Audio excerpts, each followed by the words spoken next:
Hey, Grand Rising, everybody. Hope y'all are doing good. I'm working on this house. It's a pretty big job, so been beating away at it for quite some time. Actually, I've had a lot of help on this project. It's uh, it's been a crazy one because, and I'll just be transparent. When I started this job, uh, everything was flowing. It was going really, really well, and then we experienced a robbery here, and I broke some of my own rules as far as keeping my equipment here and keeping my tools here. And so it was a pretty big impact. I mean, same with the homeowners materials and all of that stuff. It was a huge wrench in the project. But when something like that happens, you have to keep pushing forward. You have to keep moving forward. There is, a few options for a man when you are met with confrontation like that in a business or in life in general. And you can either let it kill your spirit and kill your motivation, and you can lay down and lose, or you can take the loss and keep pushing forward and get to the finish line. Regardless of, what's at the end of that finish line for you, you have to finish what you started. So, that being said, I wanted to talk a little bit about perspective on the living flame that's inside of you, right? That eternal self, the part of you that has been, always will be, and is now. The Alpha and the Omega inside of you. See, like, one of the biggest difficulties I've always had with a lot of mainstream spiritual, perspectives is that people tend to always look outside of themselves and look out there for God. But for me, I've always had this intuition that God is right here. God's living inside of me. I mean, even Christ said that the kingdom of heaven is within,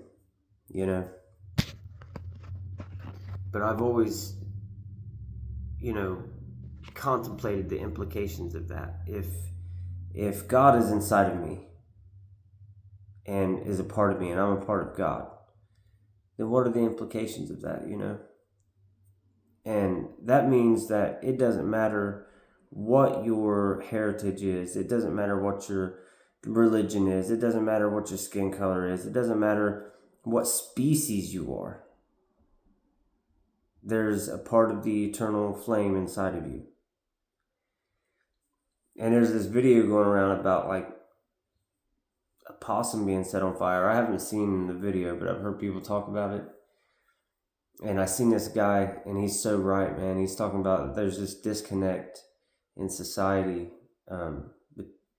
with living beings, and it's true. It's very, very true. People, we built all of these walls and put ourselves in these rooms called ideas, and we say I'm this and I'm that. I'm a Christian. I'm a Muslim. I'm from Ohio. I'm white, I'm black, I'm American, I'm French, I'm a blood, I'm a Crip, like we put ourselves in all these groups and these ideas and we separate ourselves from the community as a whole, which is very destructive to community as a whole. I mean, you might prosper a little bit inside of that little community that you've created, but it just creates division, and it makes us easier to conquer, as a whole. But that video, about somebody burning a possum, like, you're torturing a living being. And I know not everyone is down with that, but I mean, That is a good example of the symptoms of division and the symptoms of ideologies that separate thyself from the eternal being that's inside of it, all things.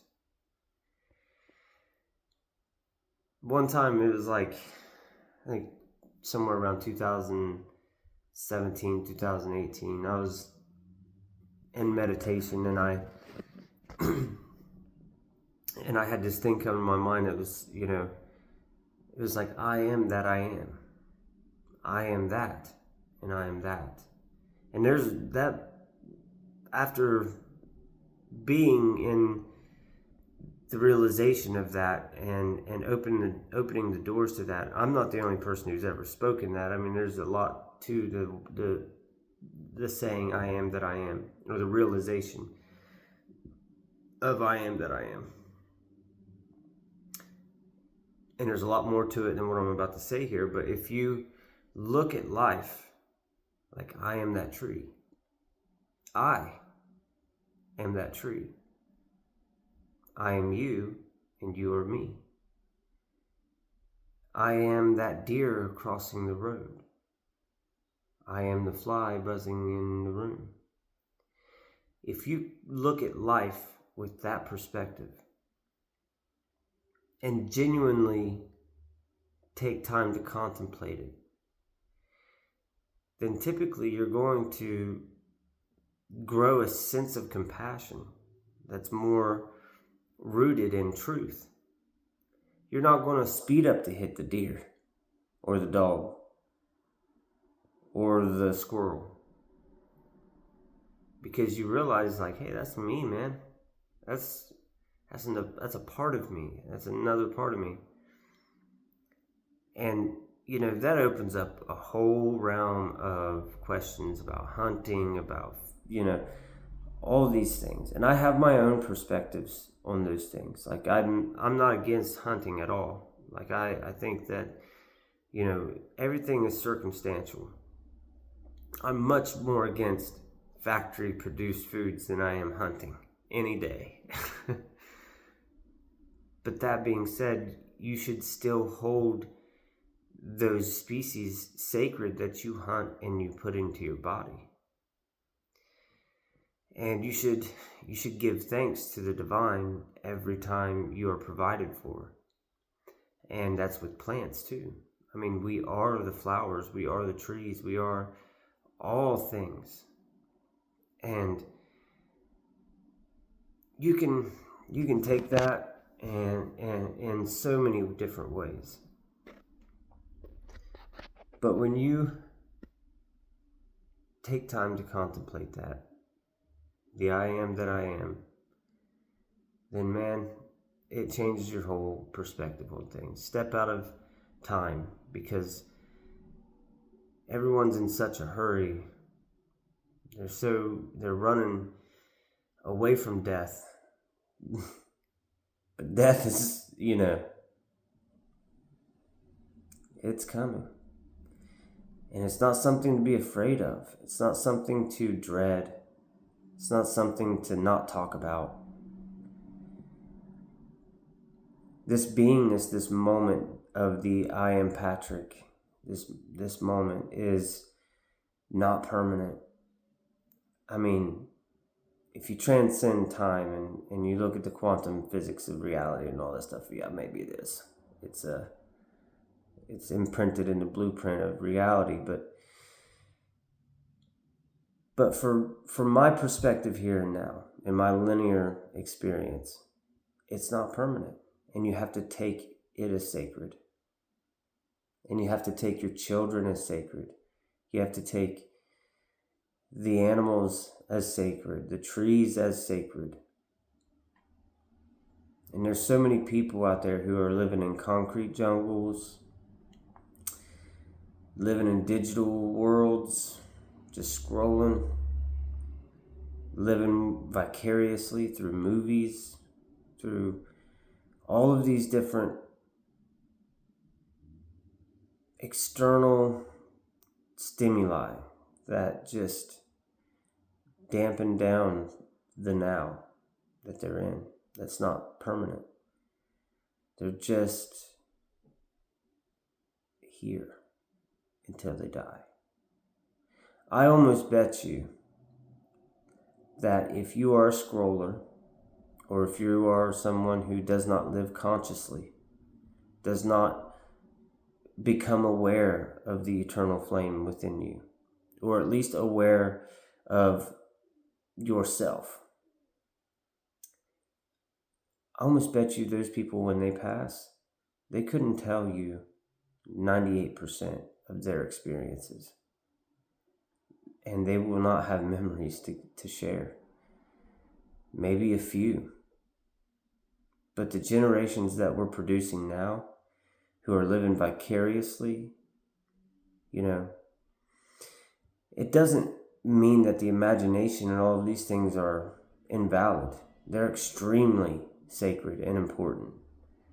It's just the way that we, live so unconsciously of each other and unconsciously of the truth of what we are. It's scary and it's sad. I mean, I'm grateful that I'm not looking at life through that lens. And I guess that, a lot of people could say, well, worry about yourself. But I am. I am you and you are me.